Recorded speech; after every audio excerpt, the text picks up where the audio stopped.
Listen, man. I got you not one, but two NASCAR videos today. All right.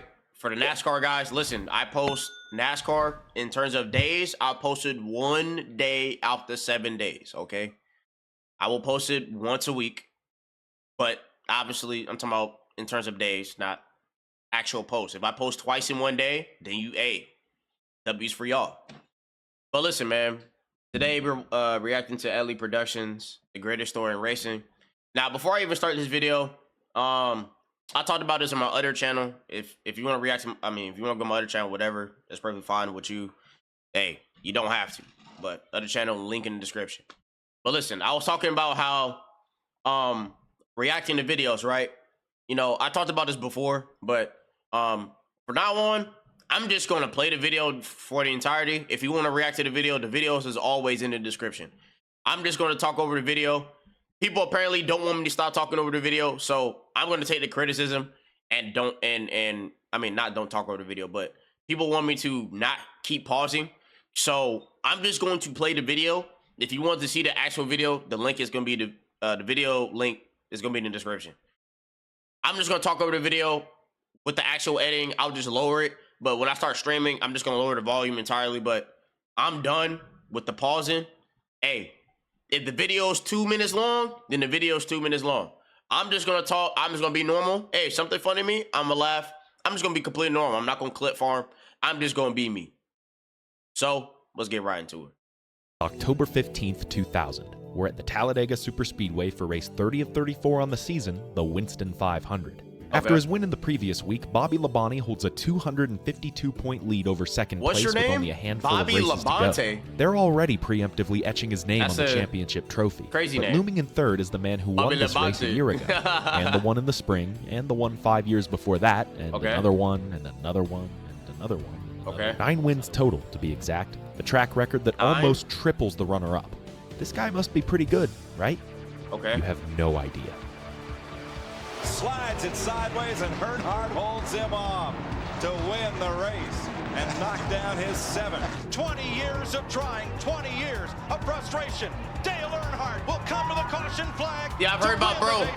I guess we're talking about Dale. Dale Earnhardt, in my opinion, is the single greatest stock car driver in history, though the reasons may not be immediately clear. He has only the 8th most number of wins and is tied with 2 others for the most championships. He didn't have the dominance of Petty, the youth of Gordon, or the consistency of Johnson, so what makes him so special? Well, I could rattle off numbers all the livelong day, but in the case of Earnhardt, I don't need a stat sheet to make my case. To understand why Dale is so revered by the NASCAR faithful, all you have to do is watch. Watch him send his car through the dirt when he has nowhere else to go. Watch him clean the outside of his windshield while still driving the car. Watch him slide sideways through the grass at over 150 miles per hour and still hang on to the lead. Watch him set a track record with a broken collarbone. Watch him flip on the backstretch at Daytona, get out, get back in, and still finish the race. Watch him get penalized and held a lap by NASCAR, only to charge through the field and take the lead less than 40 laps later. And watch him charge from 14th to 1st in just 2 laps.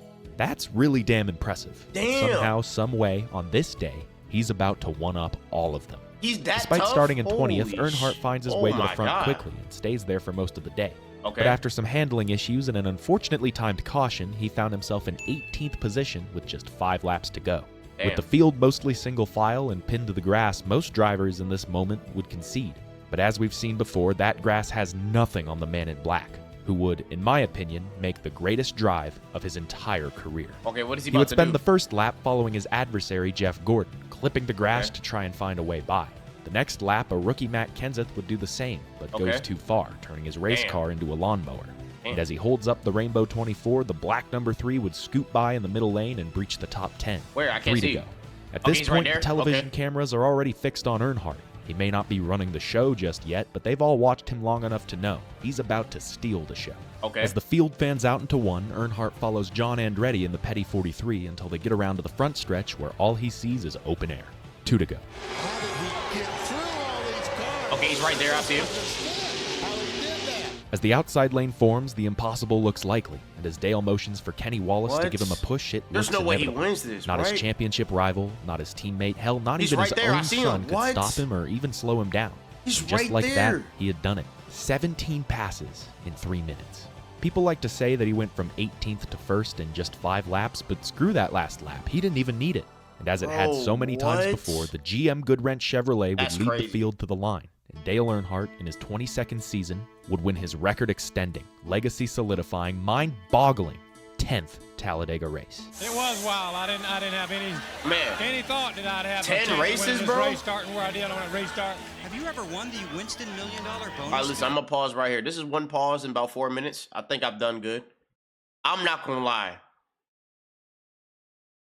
because I know how hard it is to gain positions, especially in 5 laps of going in circles when everybody's like in tight spacing. In terms of watching this, what I've seen. So the fact that he did that in that short amount of time, and he talking about he didn't even need the last lap, it's crazy. I'm not gonna lie. Bro, that's... It's the first time I've won it. I've been eligible several times, so be good going to Vegas now with $1 million in my pocket, huh? Now $1 million richer and 1 spot away from the championship, Dale would manage to hang on for a runner-up points finish at season's end. It had been a long time since his last championship, but showings like these reminded everyone just how great he always was. Wow. Never was there a time when Earnhardt wasn't in his prime. Cash prize. Heading into 2001, his team owner, Richard Childress, exuded more confidence than ever before, saying that even at age 49, he was as poised as ever to win it all. The ensuing offseason would see some shakeups. Bill Elliott was back in the 9, Gordon had switched from Rainbows to Flames, and DEI, Dale Earnhardt's team, would expand from 2 Cup Series cars to 3. Adding the number 15 Napa Chevrolet of Michael Waltrip. The Waltrip name had been synonymous with success, as his brother Darrell, who had retired after the previous season, notched 84 wins and 3 championships, one of the most successful resumes of any driver in any era. On the other hand, Michael's career hadn't been quite as fruitful, bouncing from mid-pack team to mid-pack team, never really finding his footing anywhere he went. He had collected a fair amount of trophies in the Busch Series and even managed to slide by Earnhardt to win the '96 Winston. But as far as collecting a points-paying Winston Cup win, he just couldn't do it. That's so crazy, Now, bro. to be fair, Darrell had set the bar pretty high for the Waltrip family with his accomplishments and his records. But after the 2000 season, Michael claimed a record of his own. He had started in the most NASCAR Cup races without collecting a single win. Damn. Ouch. Ooh. Now, damn. 426. Dude, that's like entering the lottery 426 times and not winning $1. That's crazy to think about. I don't know why a hair stuck in my mouth. Now almost in his 40s, Mike knew that nobody else would ever get that many chances to lose again, and time was running out for him to make his own contribution to the family legacy. But being friends with Dale Earnhardt has its perks, and Dale felt that Michael still had what it took to win, and so he gave him one more shot, one more chance to finally bring it home. Okay. The date is February 18th, 2001. The kickoff of the NASCAR I wasn't even born season, yet. 43rd running of the Daytona 500. Unlike the other 42, however, this one would see the arrival of a new broadcast partner, Fox Sports, who would begin their over 2-decade run with Mike Joy, Larry McReynolds, and fresh off the racetrack, Darrell Waltrip. Before the race, the analysts make their picks. Tony Stewart, Sterling Marlin, 2 for Dale Jarrett, 2 for Rusty Wallace, and 2 for Dale Earnhardt. But Jeff Hammond makes an interesting pick. I'm going with number 15, Mikey Waltrip. I'm telling you right now, I like what I've seen so far from him. I think he's got his head screwed on right. I know he's motivated. And believe me, he's got a man who can motivate you, and his owner, Dale Earnhardt. I like Michael Waltrip. Unbeknownst to him, that's exactly what Dale was doing behind the scenes. The plan was simple. He said, me and you and Dale Jr. are going to work together and win this race. That's crazy. Thought sounds great, but it doesn't sound very realistic. There's 40 other cars that are going to try to be messing that Wait, up. so you could do that in NASCAR? You can, like, team up? Wait, is that actually, like... Wait, that's legal? Wait, can you actually do that? Wait, no, that's crazy. You can actually do that. With Big E starting 6th, Junior starting 7th, and Mikey starting back in 19th, bringing Dale's plan to fruition would not be easy. But by the latter half of the race, they've all collectively made it clear. They have the class of the field. With 30 to go, all 3 Dale Earnhardt Incorporated cars and Dale himself were leading the way. But 2 minutes later, It's the big one. It's what we've all been fearing. This kind of racing is going to happen. in a harrowing pileup on the backstretch, Tony Stewart's number 20 went flailing through the air, hit at 3 different angles by 3 different cars before eventually coming to a stop. The 18-car crash warranted a red flag for cleanup, giving the drivers a chance to park next to each other on the front stretch. Yo, we pulled to a stop on the front Optimus straightaway. Prime? Yo, hello, yo, they're all, I looked in my mirror and I was leading the race. Yo, Optimus Prime. Dale and Dale Jr. were right behind me. I remember him coming on there, and I can't remember if it was before or as soon as the wreck happened or during Megatron just wiped all them out, bro. Yo, Richard, Optimus. if they don't do something to these cars, it's going to end up killing somebody. After the final round of pit stops, the green flag waves once again. Green flag, 15, 8, and 3 once again set the tone. The only one who could seem to hold a candle to them was the 40 of Sterling Marlin, but Dale shoves Mikey right up the middle, and all three of them eventually find their way by. The pack forms an outside lane to challenge the tandem, but it doesn't go anywhere. If any of them want to win this race, they're going to need that bottom lane. But Dale's there, and he ain't budging. In fact, for the first and only time in his career, he wasn't going for the lead. He wasn't even going for second. That's crazy. Dale played defense, blocking ferociously to ensure that his cars, his drivers, couldn't be reached. Meanwhile, at the front, Michael continues to lead. That's the W-Mans, I'm not going to lie, take the white flag, Darrell, brother of the leader and close friend of the Earnhardts, nervously calls the final I cannot lie. moment. This is W-Man stuff. I cannot lie. Make that back straightaway wide, buddy. Get all over the place. Don't let them run up on you. The fact that he was that tough to the point where he was playing defense because people already knew like he was that tough, and he's protecting his own people that he's owner of. Behind them. You got him, Mike. That's a W, bro. I'm not gonna lie. That's W-Man stuff, bro. I cannot hate on that. Come on, baby. Come on, get him in the fold. Hey, listen, I'm just gonna talk like this from now on, man. Big trouble. Big wreck behind them. Wait, what? Wait, what happened?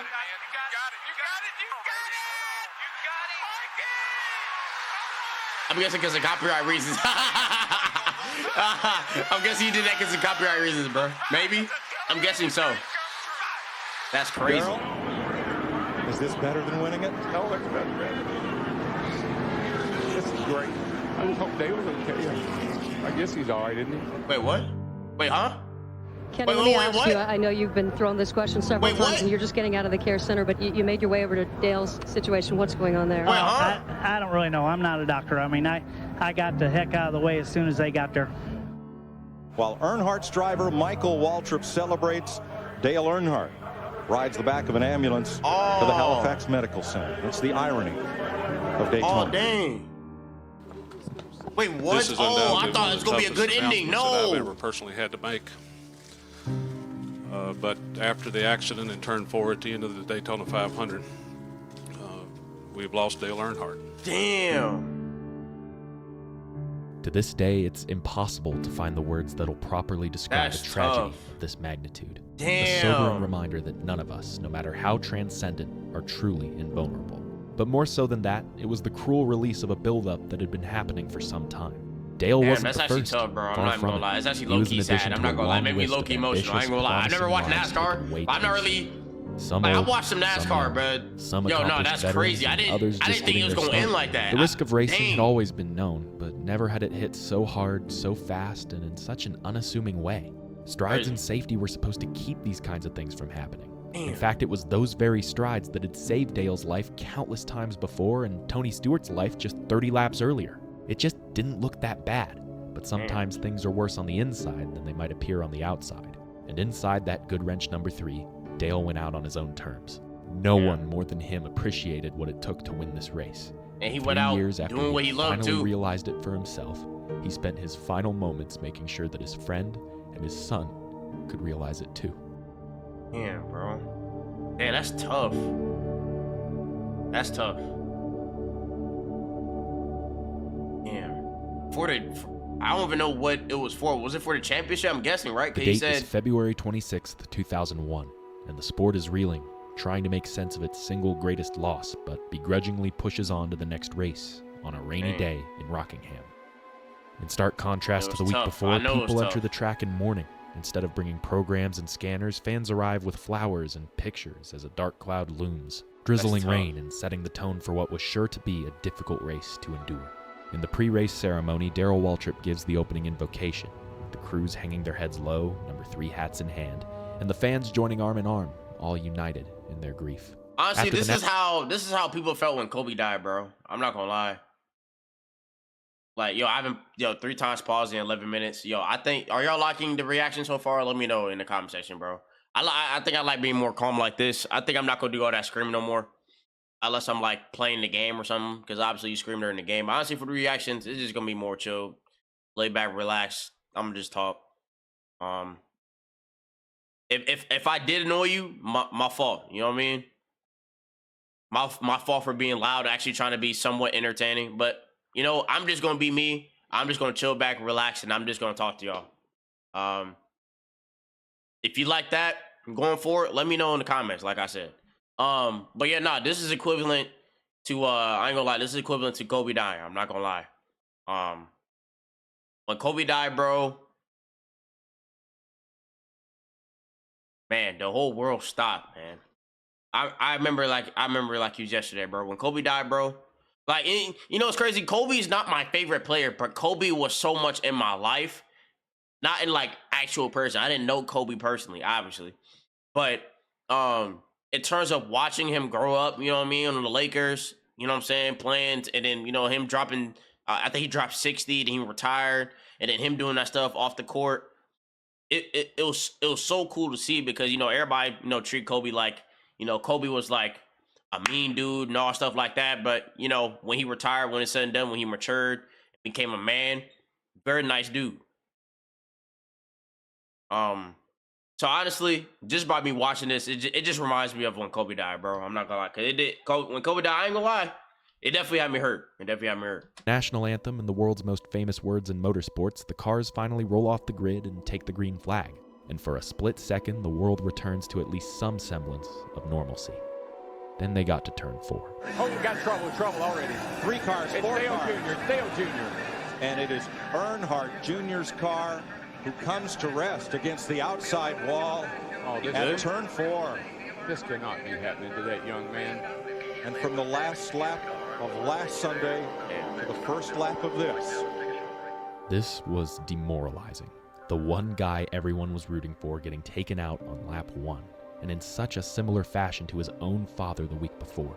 The track falls quiet on lap number 3.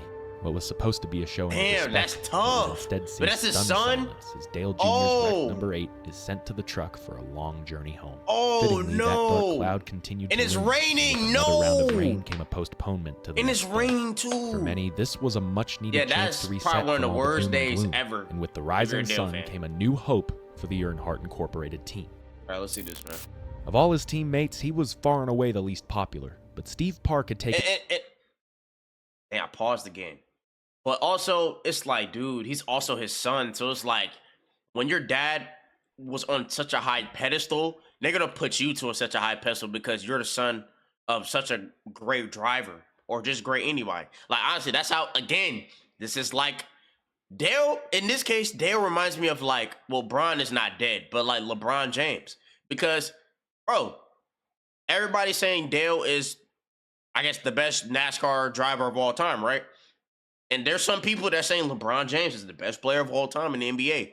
And you see how they try to put Bronny James to a high pedestal. Now, I don't know how good his son is in terms of driving. Now, in terms of Bronny James not trash, but, I mean, he's the last overall pick in the entire draft. So, people putting him to a high pedestal. So, I don't know how good his son is in terms of driving, but is he like Bronny James? Let me know. You feel me? So, yeah. In an unassuming role as the elder statesman. Since 1997, like I said, Dale had built much of the team around Park. With chill back talking. I'm just going to be chill back and talking, man. Just being curious. I'm not going to be loud no more. In 1998, however, after a horrifying crash that left Steve with multiple injuries, I gotta grow up. It was Darrell Waltrip who would step in and show the young kid what his equipment could do. And just 2 years later, he would rise to the standard and capture his first Cup win at Watkins Glen. But it's just now, 6 months later, he's showing similar speed. And also, most sometimes, of the day, he's I ain't gonna lie, I'm not gonna front. Sometimes that is until the defending champ, Bobby Labonte, came to life in the final clouds, stages. bro. From 2 seconds back, he spent the last 15 laps eating away at Park's lead. And come 3 to go, he was right on his bumper. I guess you can't but be as they human say, no more. it's one thing to catch him, it's another thing to pass him. And Park put on a defensive masterclass, guarding the bottom lane and using every inch of real estate he possibly could. If given another lap, this could have ended very differently. But by all accounts, Steve Park, for his team, for his family, and for his boss looking on from above, drove the race of his life. Park has the run off the high side. He clears the body, and Steve Park scores the second straight win for Earnhardt Incorporated and the second win of his career. Nothing could ever fill the void that Earnhardt left behind, but damn if this wasn't one of the best remedies the sport could possibly ask for. And as the season carried on, so too did the healing process, propped up by another big win just a couple weeks later. That's crazy. The date is March 11th, 2001. Still and while the loss from February is still well, fresh in everyone's minds, a few weeks of racing have served as consolation that NASCAR, despite lacking its idol, would be able to carry on. The future was less certain for Dale's team, not the one that he owned, but the one that he drove for. For nearly 2 decades, he had been the face of Richard Childress Racing, and without him, they had lost their compass, their northern star that had led them to the promised land many times over. Richard Childress himself was practically a brother to Dale, and if it weren't for sponsorship obligations and the well-being of his team, he wouldn't even dream of replacing him. But the show had to go on. A replacement was needed, and Richard decided to keep it in-house, signing a fiery young hotshot he already had waiting in the wings.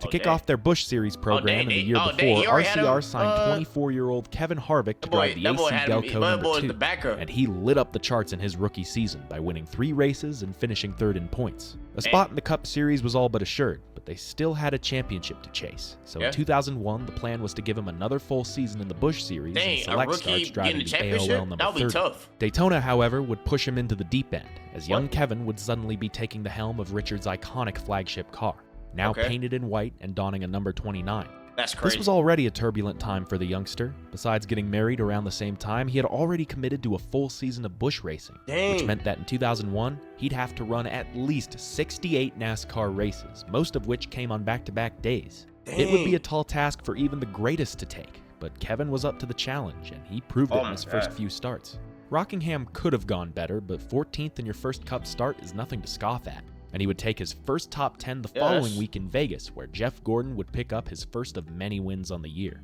For the fans, it was hard to get used to, seeing anyone but the man in black don those colors, but performance-wise, Kevin fit right in. It might not have been the situation he had planned on, but he sure was making the most of it. And that brings us back to today, the Cracker Barrel 500 at Atlanta Motor Speedway. As was the case with the previous 2 races, the opening laps would see an incident that would put a damper on the lap 3 salute. And once the green flag flew once again, the top 2 contenders would emerge as Kevin Harvick and Jeff Gordon. They would immediately stretch it out over the rest of the field. Don't tell me he's going to beat Jeff. An early bobble by Harv, Gordo would take the point and lead his first of over 100 laps on the day. He was the heavy favorite, but in the closing stages, both he and Harvick found themselves trapped in a dogfight with 3 other cars. What would ensue has to be one of the greatest examples of why people are so nostalgic for prime NASCAR. 3 wide line. Harvick the leader. There's 5. Harvick eased it into 3 to get a good run off 4, and it got him the lead. This is incredible. Look at them. They're all over the place, high, low, and in the middle. And Harvick clears Nader for the lead. As they already did almost 3 hours ago, the 29 and 24 would scoot away from the field. Only this time, Harvick was ready for it. He could have tried to block the bottom line again, but instead he would switch things up, taking the longer way around, but also conserving his momentum for the straightaways. As the white flag waves, Gordon is right in his tire tracks, even manages to pull alongside him. But Harvick would use the outside to his advantage one last time, and the 2 would go wheel to wheel all the way to the line. Just like a year ago, he's going to get him, though. He's going to get him. Gordon got loose. It's Harvick. Harvick by inches.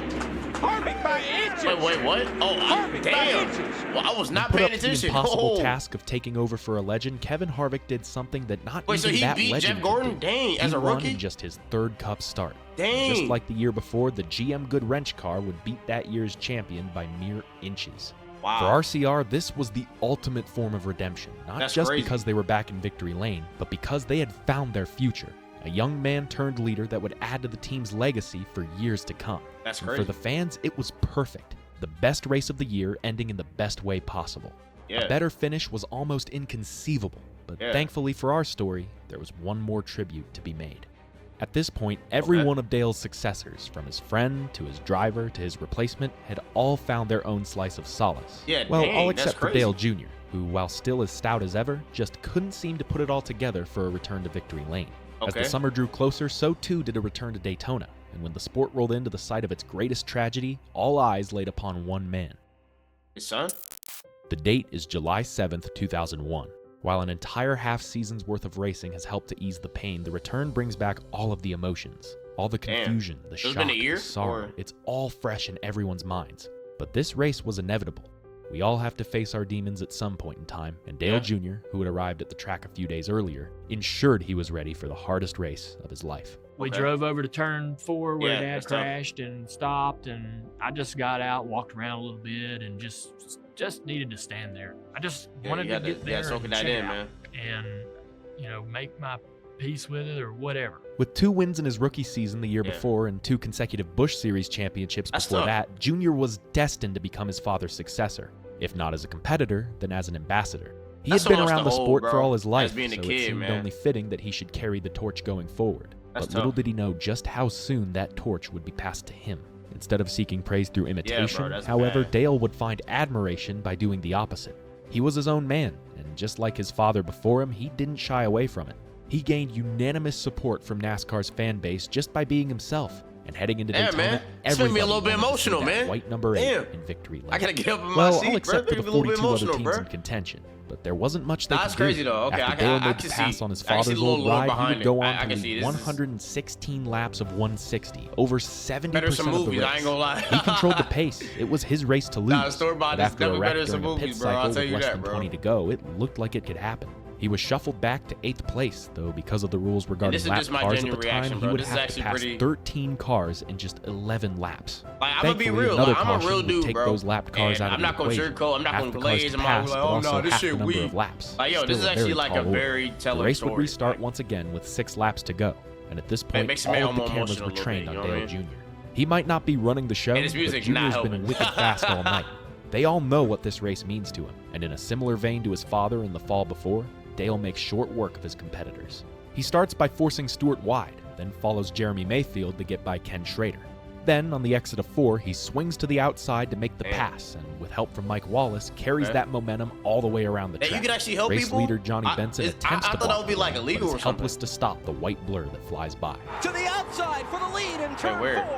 Dale Earnhardt Jr. rockets to the front at Daytona. Listen to the crowd. It might not have been 18th to first, but man, it was something. Despite a formidable attack by the Joe Gibbs tandem, Junior would hold them at bay.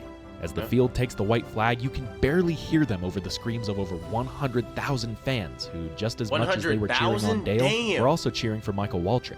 He had restarted back in 14th, yet somehow threaded enough needles to make his way to 2nd. He never got a chance to celebrate his big win in the 500, so to repay the favor from February, he would push his teammate to the win. The most important win in NASCAR history. Michael Waltrip in 2nd, but it's going to be Dale Earnhardt Jr.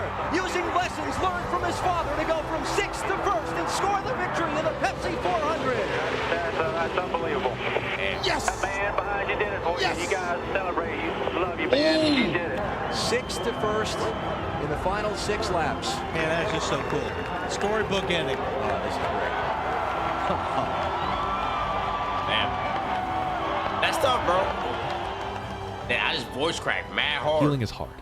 It can't be defined through any single process, and the outcome is never certain. We all want to be the happiest we can, but life has a way of testing us, pushing us, keeping us privy to the fact that none of us are invulnerable. It's a reality that no one ever wants to face, I know he but could with not enough keep support, a straight face strength, that and entire spirit, time, can boy. be tackled head on, can inspire moments that bind us all together in sadness and celebration. The void left by the black number 3 will never be filled, which is why no one ever tried to. Instead, the entire sport banded together to honor his memory and add to his legacy. In fact, the greatest contributions to that legacy came after he was gone, carried by a friend seizing his chance, a protege honoring his mentor, a rookie shocking the world, and a son living up to his name. No one wanted to face the reality, but thanks to these great moments, we were able to. And the memory of Dale Earnhardt and what he left behind will never fade, as we continue to tell the greatest story in racing. Hey. Damn.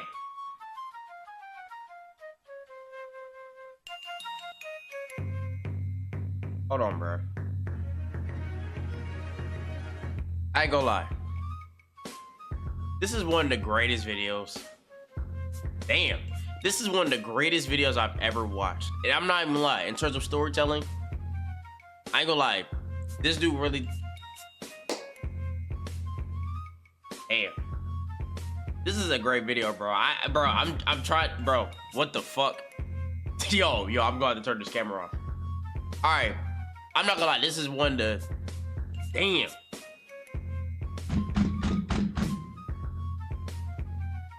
This is one of the greatest videos I've ever watched in terms of storytelling. I'm not gonna lie, bro. This was great storytelling.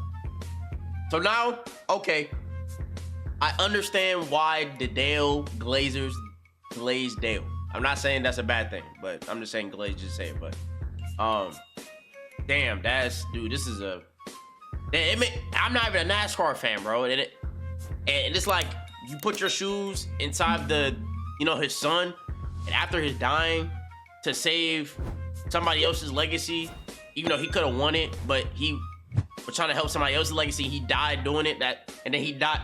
That's so crazy, bro. He died doing what he loved. Damn. This is a great video, bro. I'ma like it. I'ma subscribe. That was a great video. That was a great video. Hey, man. You like the video? You like my reaction, man? Like I said, if I was really annoying to y'all, I deeply apologize. I'm gonna start being more chill. If something's funny to me, I'm gonna laugh, obviously.